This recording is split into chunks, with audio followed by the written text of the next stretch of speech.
MindShift Power Pod. This is MindShift Power Podcast, the #1 critically acclaimed podcast where we have raw, unfiltered conversations that shape tomorrow. I'm your host, Fatima Bey, the Mindshifter. And welcome, everyone. Today we have with us Sam Mitchell. He is out of the state of Indiana in the USA. He is the executive director of Autism Rocks and Rolls. So people talk about autistic people, but mostly they don't actually know what it's like for them. Imagine graduating high school and trying to figure out your future in your college and you're autistic. So Sam is also autistic, and he's going to talk today about what that's like so that we can understand, and people who are autistic out there today can listen in and maybe get some guidance to help them navigate this crazy world. How are you doing today, Sam? Hey, buddy. Good to be here. Thank you for having me on again. And I'm glad to have you on. So I like to dive right in.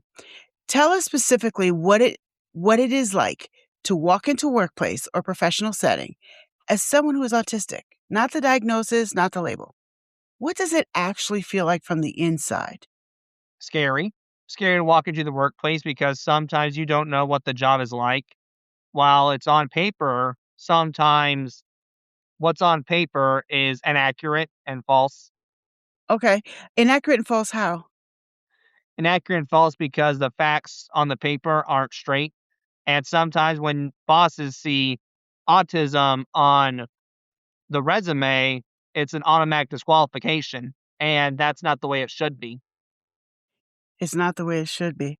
So when you say the facts are different on paper than in reality, I'm rephrasing what you said. I want to dive a little bit deeper into that because I think I know what you mean. And correct me if I'm wrong. So I think what you mean is, I know this from dealing with a lot of autistic people over the past couple of years, that for you, everything on paper needs to match reality. And sometimes, Essentially, yes. I mean, if you're gonna okay, go to Walmart and it says on that paper, "Hey, you're stocking toilet paper," but then you're gonna instead, "Oh, even though that's on paper, you're not stocking toilet paper, you're stocking eggs." No, I'm doing toilet paper because that's what it said. Those are the instructions. right. And this is something I'm talking to the audience right now. This is something that is very, very, very common with people in the spectrum. To take things literally.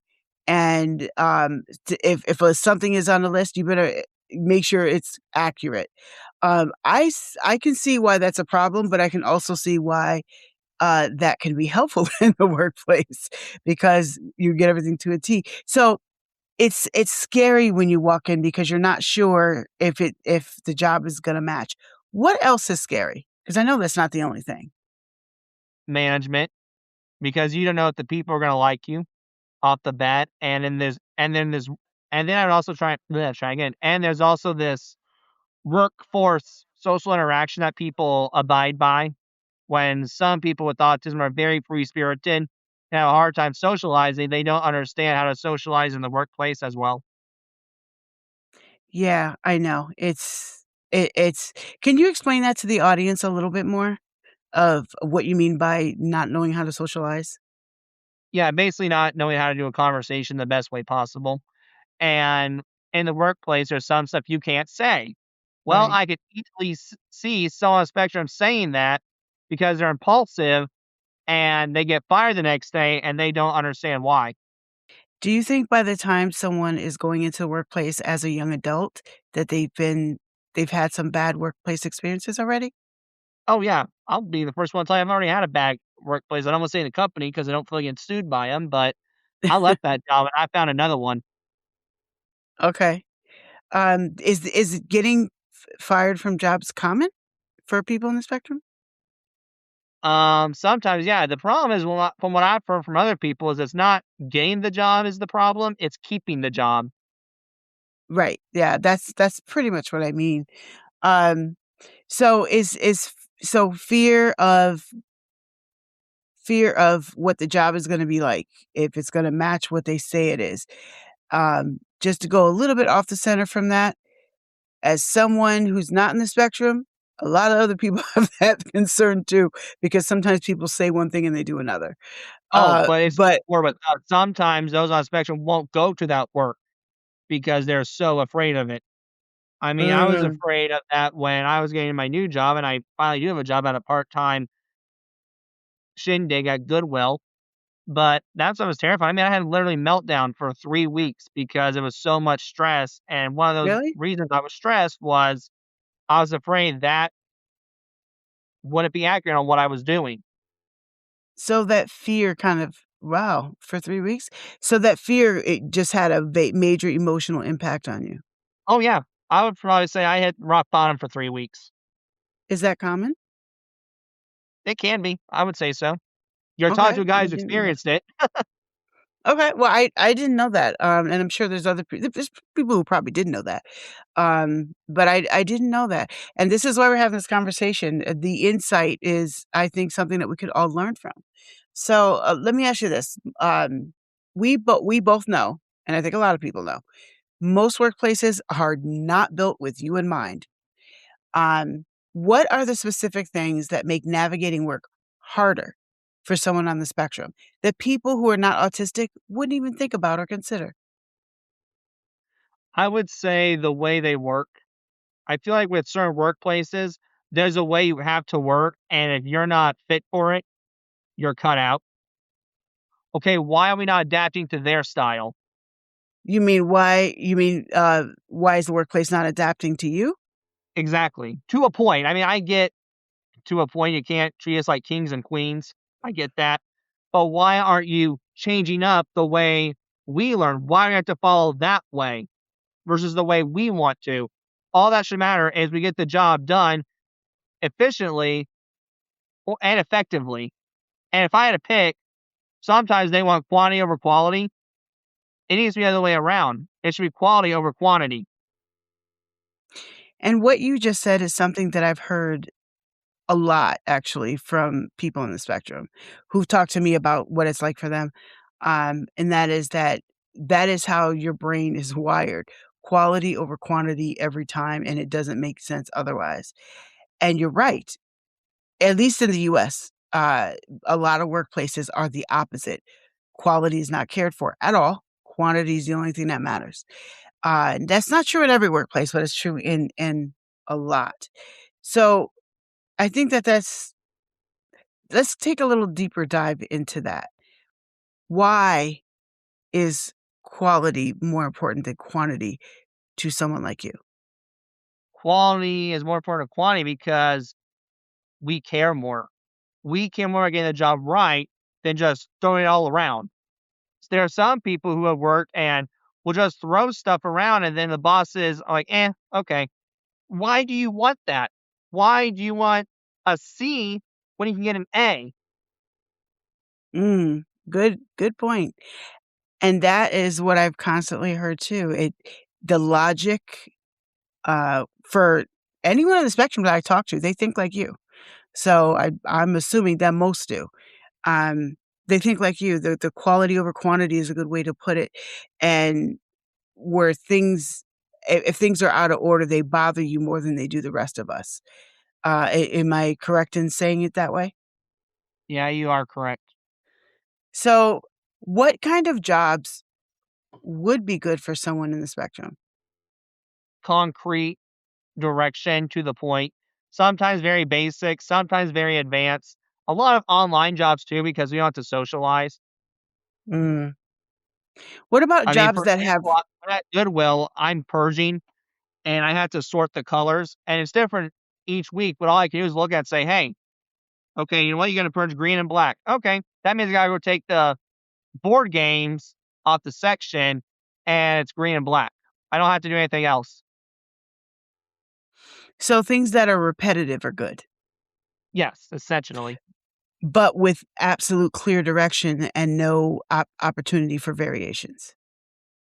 To a point, there can be some, but it's gotta be very limited. Okay. So when there's too much quote unquote freedom to do what you want, that is actually a bigger problem than something Yes. that is more okay. What kind of jobs? Okay, so you said that that's the kind of jobs that would be good for you guys. Do you f- Now, let me ask you this. When, because this show is for teenagers, so teenagers who are coming out of high school, let's say they're graduating and they're deciding whether or not they're going to college, whether or not they're going to be an entrepreneur, whether or not they're just going to go to work and never go to college or trade school, or all the different choices that are out there. How is that different for people like you than the rest of us? I would say that it's very different because yes, you have to have a path, but a lot of people with autism too like to go into self business because they don't like to work for people because they don't want to deal with that fear of management being garbage to them. Yeah, I understand that. That makes sense to me, actually. Um, and correct me if I'm wrong with this statement. Because of what you just said, people who are in the spectrum are used to being mistreated. Is that correct? Oh yeah, yeah. Okay. I don't like talking to people at work. It's not because I don't hate the people there. They're nice people. It's just that one, I'm scared because of being mistreated my whole life. And two, I'm so concrete focused on my job that interacting with people is the less of my worries. I care more about doing the job correctly. Which to me makes you a good hire. If depending on what the job is, if I'm a boss, then I want to hire people that are that dedicated to making sure they do it right. And that makes sense to me based on other things that I've seen too. Um, but I pointed that out because I want the audience to understand that when you say fears, I know you're not just talking about one thing. It's an accumulation of things. And when you are used to being mistreated, yes, you're afraid to open your mouth. You're afraid to go there. You're afraid you're going to be mistreated. You're going to start to work and get fired in a week. So if all these things are going through your head, that must be that must be difficult. I mean, going from high school to college or whatever your afterlife is going to be after that, that's always a challenge for anybody, no matter in the spectrum, out of spectrum, black, white, blue, tall, short, whatever. That's just for everybody. But specifically with people in the spectrum, I see what you're saying about some of these things that can be a barrier. Now, I know that you're not necessarily a college expert, but I just want your opinion as someone in the spectrum who works with other people in the spectrum who has a greater understanding than most, I would say. How often do people in the spectrum actually go to college? Um, that'd be a hard one for me to answer. That's an expert question, but I would Okay. say half the population. Okay, so half of the people who are in the spectrum. Do you feel just from the people that you've talked to, not from everybody, but just the people that you've talked to and dealt with, do you feel that many of them didn't go to college because they felt it was hopeless, or they just didn't want to deal with people, or a little of both? That could be the reason. There's a lot of reasons why people didn't wanna go to college. Maybe college wasn't the best bet for them. It could have been trade school because they wanted to do with their life. Maybe it's because that some people with autism have a lower understanding, and if they did something impulsive in college, it'd be an automatic jab to the face. Yeah. Well, let me ask you this. So you have yourself built something successful. What did you have to figure out on your own that nobody taught you and nobody warned you about when it comes to operating in the professional world? How about running a nonprofit? I'll give you that one because I didn't know nothing about nonprofits. Now I definitely have a boatload, I would say. It's not the highest boatload, but a decent size amount of knowledge when it comes to nonprofits. And how did you learn it? Through just watching, learning, having a board, being taught information, learning about how nonprofits have a hard time staying in the doors because we get taxed with it. Yeah, not people I don't think people realize that nonprofits are actually one of the hardest things to run. Um, they really, really are for a multitude of reasons, but, uh, well-intended and, good intentions don't necessarily make everything run smooth. There's a lot of reasons. So what I'm hearing from what you said is that you learned by a little bit of being self-taught and having a board that helped you learn what you didn't know. Yeah, I would say so. And a board who works with stuff that I know I'm not good at. For example, I didn't really do well in math. I was very Okay. C, B, and A with math, but with a lot of help. Won't lie there. But anyway, I would say when it comes to finances, nightmare. So I got a treasure handle on that one. I love that you said that because that goes way beyond the conversation about autism. If you're running anything and and it's a talent you don't have, get someone who has it. Don't try to be everything. You don't need to be everything. Work with the strengths you Yeah, I got have. a problem with that. I'll be honest with you because in the job force, they want to be the boss of their own way and be a manager. It doesn't work like that. You don't walk in and become the manager. You got to start from bottom to top, buddy. Sometimes you may have to start part time where we are today. Yes, and that's a good lesson. That's a good lesson for life in general. Let me ask you this. What do you want employers and coworkers and young autistic people who are entering the workforce right now to understand that would actually make a difference for them? Okay, here's one that's going to be hilarious because I hate doing this, but I'm do it.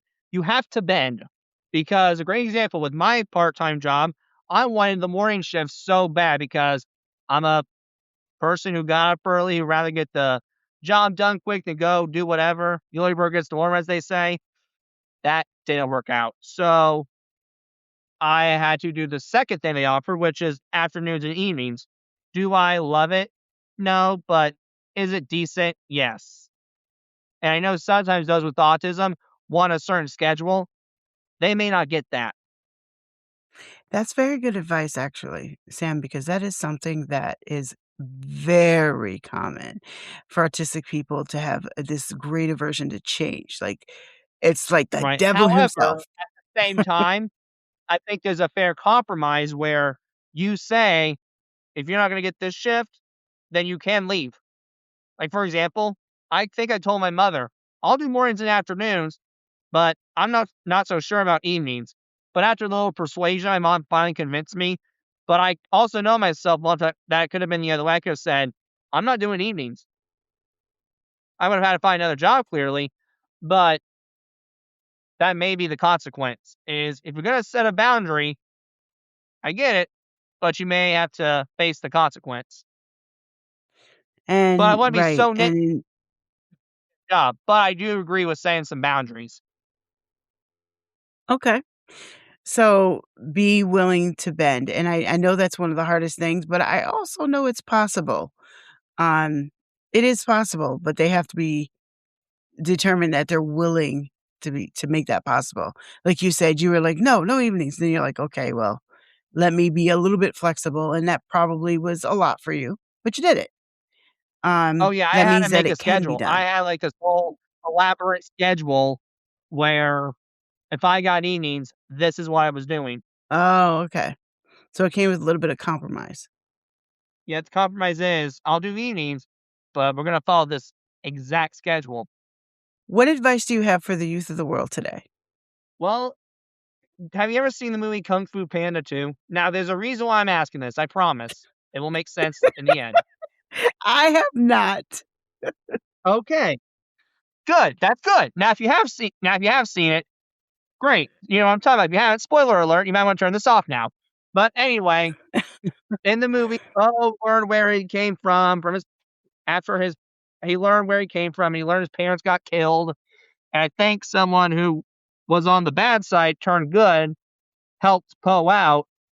And she said this, and it very resonated with me after Poe realized and had his moment of sadness. She stated, and I quote, your story may not have such a happy beginning, but that doesn't define who you are. It's the rest of your story, who you choose to be. Because some people with autism and the youth have had the worst cards dealt to them. But here's my question. Does the apple really have to fall off from the tree? Do you have to be the same person you were that your father was? No, you don't have to be them. Change the pattern. So we can be who we want to be. We don't have to be our past or our parents passed. Correct. That's excellent. That's excellent. So tell us more about, I mentioned that you're executive director of Autism Rock and Roll, but we didn't talk about what that is yet. So tell Yep. the audience, what is Autism Rocks and Rolls and what do you do? So what I do is I run a podcast called Autism Rocks and Rolls. It's a podcast about autism and how we cope with daily struggles that you may or may not understand. Through the podcast, it's grown so much. I developed sponsors, a board of 6, as we mentioned. I do events at any where I'm from. We actually have a poker run coming in a couple months. And then we also do events as well. And then the speaking engagements, I've spoken in Oklahoma, Orlando, and Canada, all over the place, man. And we also have a lot of irons in the fire with a children's book in the works and educational modules. So sounds like you do it a lot. I think it's really excellent that you Yeah, have I'm wearing a you've been lot of speaking hats. all over the I'm place. wearing a lot of hats. Say it again. I'm wearing a lot of hats. Sounds like it. And I will be honest with you. I love that you're doing all of that for a couple different reasons. Number one, because it helps people. That's always what I'm looking at. The number one reason. It helps people. But number two, it defies stereotypes. I love that you're defying the stereotype that all you are is a label of autistic. And you're, showing that you're so much more than that. And that you can do whatever you want to do and you're doing it. And I love that. I think it's great. So how can people find you? Oh, I'm not hard guy to find. You can Google me on your favorite media platform. Just Google me your search engine optimization. Something will pop up. My official website's Autism Rocks and Rolls. Do me a favor, though. Don't search my name. The only reason I say that is because you get a basketball player, and I've done no slam dunks lately. So best thing to look up is Autism Rocks and Rolls, and something will pop up on Apple Podcast and Podbean or Spotify.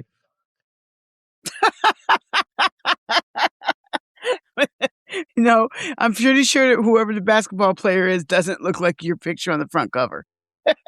He doesn't trust me. Let's just say we both have different skin tones. Yes.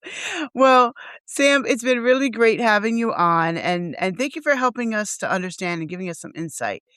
And I hope that we send some people over to your podcast. Oh, please do. I'm looking forward to it. Thank you again. Appreciate it. And now for a mind-shifting moment. I want to take a moment to talk to employers because this conversation was about people who are autistic, but I want you to focus on a piece of the principle behind it that goes beyond autism. And that is, do you make room for the humans who can maximize your business? Or do you try to force the humans you do have to fit into boxes that were never made for them? You see, when we take the time and actually are willing to make adjustments to get the best out of the people that we have as business owners, you maximize everything, and including your bottom line, because you'll be able to keep people. And having someone who's very finicky about details and loyal and cares about things being right, that sounds like a pretty good employee to me. But do you try to force them into a box that was never made for them, whether they're in the spectrum or not? So if you own a business or you're a manager of any kind, I want you to think about that. If you control the systems, the work environment, wherever you are, do you make adjustments to get the best out of what you have? Or do you force humans to fit into boxes that were never made for them? Just think about it. You've been listening to MindShift Power Podcast. For complete show notes on this episode and to join our global movement, find us at fatimabay.com. Until next time, always remember, there's power in shifting your thinking.